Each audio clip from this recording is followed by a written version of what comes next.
Nico here. We're doing Brewlu TV episode 3 up here at Native Son Alehouse. I got my new co-host, Big Beer Brain Bill Hemphill. How's it going, guys? And we've got a new assistant, cinematographer Jessica. She's going to be running the camera. So check out this video. We get upstairs and have a beer. Yeah, that's no hops in that. Oh man, number 2 is Mosaic. Okay. And those of you who know me know that Mosaic is a dirty word for me. That's a 4-letter word. I'm not a big fan myself, unfortunately, but I had to go there to find out. But now, I loved the one from El Segundo. Left my wallet in El Segundo. Maybe it's just a fact. I like to keep things continental. I don't want to see a German hop in a West Coast or East Coast IPA. Stone did that one, and I didn't dig it. Yeah, I know. But just because mix it up doesn't necessarily mean But better. I mean, they even did like German grain, German hops, German yeast. Like, it was a German beer. Like the 17th anniversary, I think it was. Well. And there's no way, you don't even ask me to pronounce the name of that beer. Gottendamerong, some shit like that. Oh, yeah, okay. Yeah. Oh, I'm drinking out of your glass again. No, Did you switch glasses again? I might have. Shit happens. Keep an eye on the glass. Good enough to have a second pour. I said we were going to keep cursing to a minimum, but I'm failing at that. I'm failing at not cursing. It's because of that beer you wanted to drink before you got the courage to be on TV. Well, I can't even say the name of that beer without cussing. So, say it again? Because fuck you. Oh, yeah, that's true. A beer that Daniel Fernandez of Bean Curtail Brewing did for inspiration. We was going to be a collaboration. It ended up just being an inspiration. He was trying to make a beer for my palate. Well, you're known for being inspiration. Why would you make a beer that tastes like that? Because fuck you. That's why. That was where the name of the beer came from. This beer is not. It's in the vein of arrogant bastard. You know, just. I like it. Fuck you. Anyway, I get some fresh hay. Go there with me, baby. It does also make me want a cigarette. You're not gonna smoke on camera, are you? Yes, I am. Nico, there could be children. They should not be watching a beer show.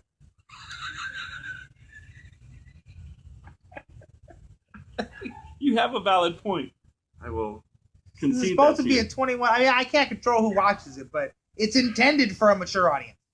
If they fucked up the Simcoe, I'm gonna be pissed. Let's take a moment. Take a moment. Do we have to go there? Simcoe, not one of my favorite hops. What? Dude, it's right Simcoe's there. awesome. Some like it. I don't like it. Simcoe's the one hop that lived up to the hype. I won't. I'll try not to be prejudiced, but I'm calling it's going to taste like diaper pail. You said you didn't like Amarillo. No, before that. You told me you didn't like Citra. Oh no, I like Citra, but not. No, it was Simcoe. It was Simcoe, but the beer that I brewed. Now we're only talking right now to let our pellets chill out from this crap before we get to the Simcoe. But I did a Simcoe beer for Phantom, and you said it was gonna be shit. And then when you tasted it, you loved it.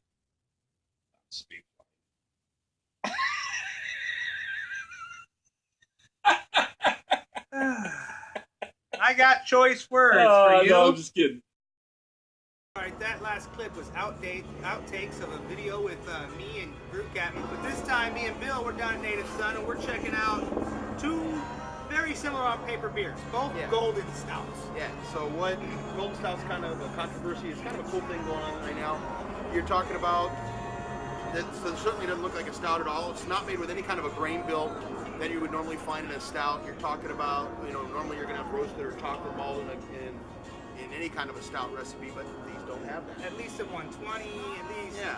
I mean, there's oatmeal in this one, but it barely counts. Exactly. So what we got here, we have Naughty Sauce from Noble Ale Works, and that one's actually a golden milk stout on nitro, made with coffee beans, and I think there might be some chocolate. But then the Master of Disguise from Stone, that one's actually like 9.7%, and it is with coffee beans and cocoa nibs, but it is not on nitro. They are subtly different, although they look pretty similar. Basically boils down to like, what defines a stout? If you ask me, roasted barley and Crystal 120. I hear you. And that's a valid argument. So, and by that definition, these would not be stouts. But then again, what are they? So that's what we're trying to figure out. If this is a new style, is it its own style? I mean, what kind of what would the base beer be on this? If it I was, just want to say like an American triple. okay. You know what I mean? So like a kind of like a Belgian triple, but made with American yeast. Yeah. Okay. I would probably say like a wheat wine or maybe even an oat wine kind of thing. I mean, these don't have a tremendous amount of wheat, but I know they do have a significant oat. Well, yeah, the Master Disguise has a good amount of oats in it. I really don't know anything about the grain bill on the naughty sauce. I think the naughty sauce does have a bit of wheat because if you look at it, it's pretty cloudy. So it probably does have a significant amount of wheat. So I would probably say a wheat wine at 5.6 could be just American wheat. So naughty sauce I thought we ought to do first because it came first chronologically. Yep, and it's also in keeping with the rules of going from lighter to darker, as even though these are both golden stouts, it's only about 5.5% or like 5.8 or something like that. So, see, there's nothing in this nose but coffee. I hear you. It's not even like roasted coffee. It's like green coffee. I can see that. It's got kind of a creaminess, a kind of a sweetness on the nose. Now it's a nice, well-balanced beer on the palate. Mm-hmm. It's nice and smooth. Really crisp, clean. But I can't taste nothing but coffee. Well, I get some of the sweetness, and I get obviously the nitro provides that really nice mouthfeel, makes it really, really creamy. Yeah, see, I feel like the sweetness is a myth caused by the nitro. Well, no, because it is a milk stout, so they did back sweeten it with lactose. You know, all in all, really nice, really great flavor, very unique. Not a stout. Nico's not having it. Not having this thing about it's a decent beer. It's a good coffee golden ale. You know what I mean? This one I was calling a triple. Yeah.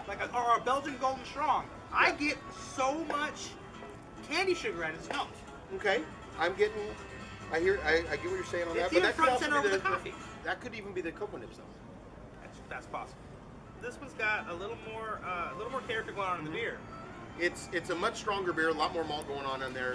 It's about almost twice as strong as the naughty sauce. Mm-hmm. So it's got a little bit more of the traditional beery flavor, but it also has like tons of coffee going on. It doesn't have quite the mouthfeel, but then that's also the nitro. I think. True. Sorry, Stone. Sorry, naughty sauce. Coffee and chocolate does not a stout make. That's true, but it's still a tasty beer. Oh, I won't argue with that. Yeah. So I'm gonna finish my glass. Exactly, and I'm actually looking to see what happens with this trend a little bit. See where it goes. See where people are going to take it from there. So where do you see how this Master Disguise warms though? Yeah. The cocoa nibs comes in. This vanilla comes in. It's everything except roasted barley. Yeah. So there you go. I'm going to show you a video that we took. We went to Green Zone 11. It's a post-apocalyptic festival. And we brewed beer there, like just to demonstrate how to brew beer after the apocalypse. Like that really makes any sense. But we did it for fun. We got it free. So check that video out while we get ourselves some more beer. Cheers.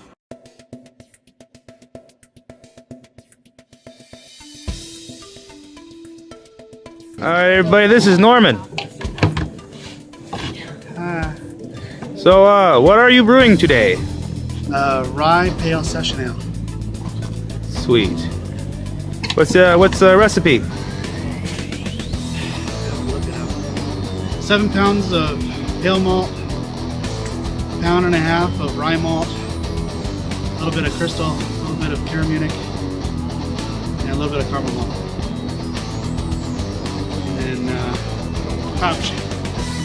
What? Lots and lots of hopsh. Hopsh. Hopsh. I've never heard it pronounced that way. What kind of hops? And probably a lot of dirt. A lot of dirt.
So Native Son's been around about 2 months now. Downtown Santa Ana, this area is really blowing up. It's gorgeous, beer bar after beer bar. You know, they just opened a new brewery over here.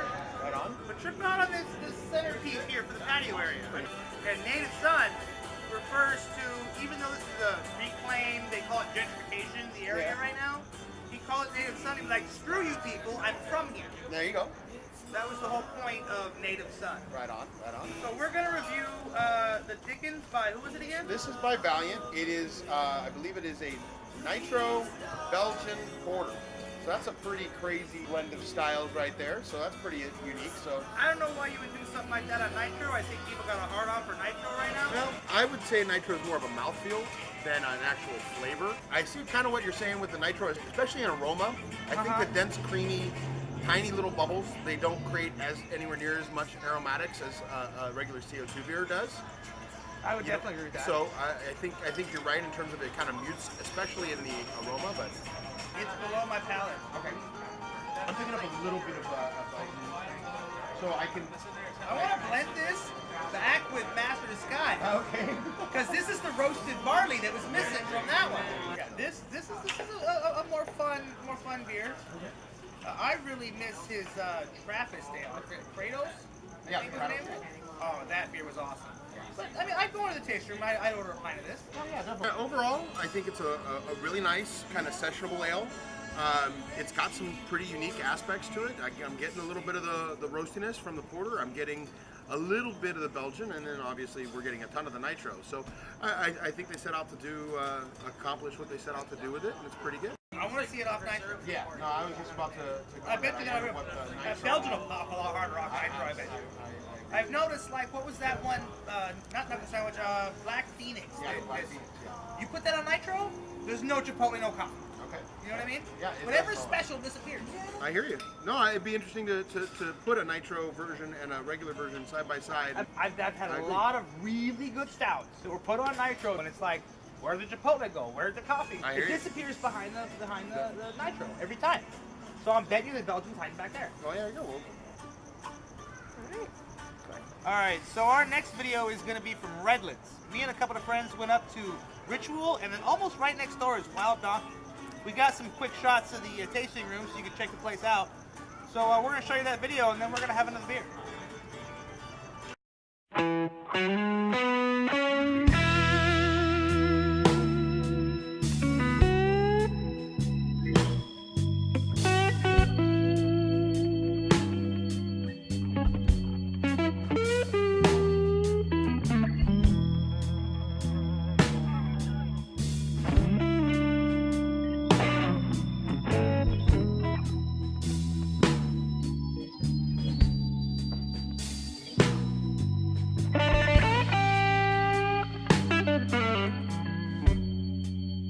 Hey gang, Nico here.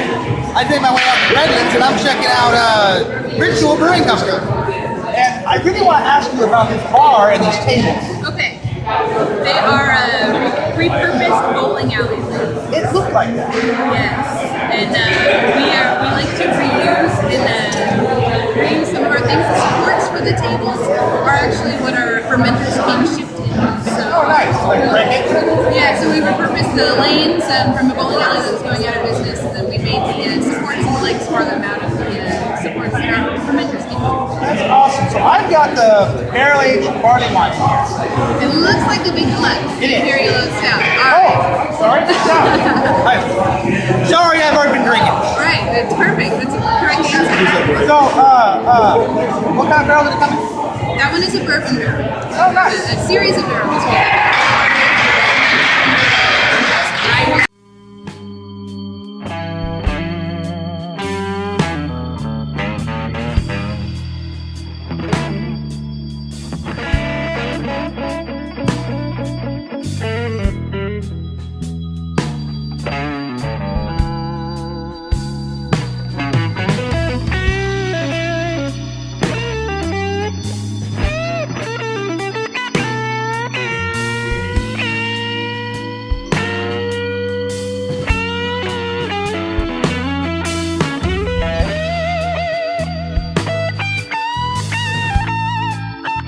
when I got over 100 grand.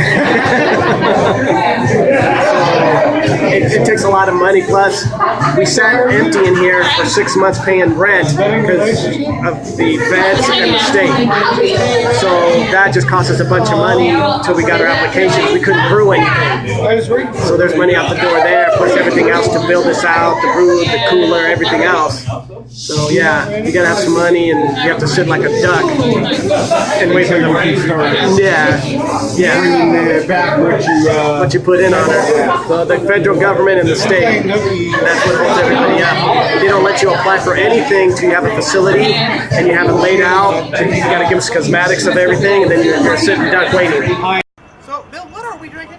So this is actually Victor Novak's very first beer over at Golden Road. As you know, Victor Novak, head brewer from Taps, recently went over to Golden Road. This is a dark lager. We're looking through it at the light here. We get a nice, deep garnet red color on it. Really pretty behind the light.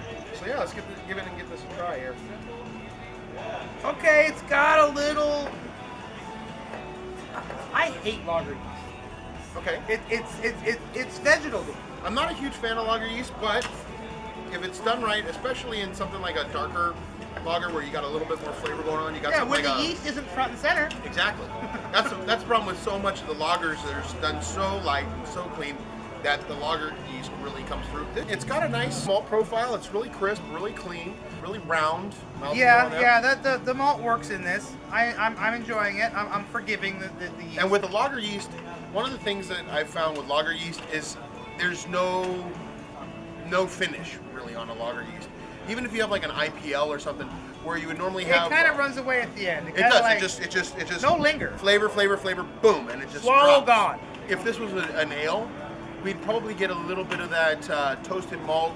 It'd be a whole different beer. It would be a crappy amber with ale yeast. Yeah. This is actually a decent drinkable beer. I'm really excited about Victor being over at Golden Road and what kind of changes he's going to make. This is a good first start. He's got such a great experience of doing very, very classic styles from his time over at Taps. So this will be a kind of a new direction for them. I mean, Victor's not really known for like crazy IPAs or anything like that. Victor's known for making beer exactly to style. Exactly to style. So, which is applaudable. Yeah. But for a hardcore drinker, it gets boring. I mean, a lot of people are into like lawnmower beers. And this has more texture, but it still counts as a lawnmower beer, but it has a little more flavor kick into it. If that's what you're looking for, then yeah, it's crisp, clean, refreshing, easy drinking. But for me, as an asshole, hit me with a sledgehammer, knock me down with something crazy. This needs like Jolly Ranchers or fucking habaneros or some shit in it. Like, what's wrong with this beer? It just tastes like regular beer. Well, there is a time and a place for that. The thing is, I also do a lot with food pairings, and once I started pairing with food, I really started to appreciate some of these lighter, crisper beers that go very, very well with food. You kind of want something that's not so crazy and everything. I mean, when you're doing with these crazy beers, that flavor profile, that's great if the beer is the only thing you're doing. But if you're actually pairing with food, that's going to overwhelm the food. So some of these lighter, crisper, easier drinking beers pair really well with food. It's all about finding new things. For instance, I found that a cheese, it was a champagne cheddar, and then when I had it with a good IPA, it actually took on caramel notes, which blew my mind. I wasn't, there's nothing in the cheese that would have caramel. There's nothing in that IPA that should have caramel, but I got caramel notes out of it. The best pairing I've ever had okay. was actually over at Phantom. Right. They've got, it's like a cross between loaded potato skins. Okay. But the potato skins are jalapeno. Okay. So I had those, and there was a few seeds in there, and it was hot. Right. But like, what were you drinking with it? A pint of Revolution IPA was better than milk. Just bam, pulled it right off. You find most things when they talk about pairing is if you're doing something really spicy, they actually advise against an IPA because it can ignite the heat. But what works amazingly awesome with hot food is Belgian, like a Belgian triple with hot Mexican food. Fucking amazing. I've heard Mexican food pair with IPAs quite often. Yes, but I prefer a little bit of a Belgian golden to pair with It's not my style. It's better than I would expect from a lager. Right. It has a nice little malt profile. If you did anything different with it, it wouldn't be the same beer. You know what I think this needs just a hint of is that really pretzely malt. You know how you get that pretzely malt? Yeah, I think that would be cool. That would just might make set this this off a little bit. bomb. I think that's going to conclude our little trip here to Native Son Alehouse. We've tried several of their wonderful beers. So, as always, we're going to let you go with some shots from last month's Brewluminati. Woohoo! Cheers, brewers. Cheers.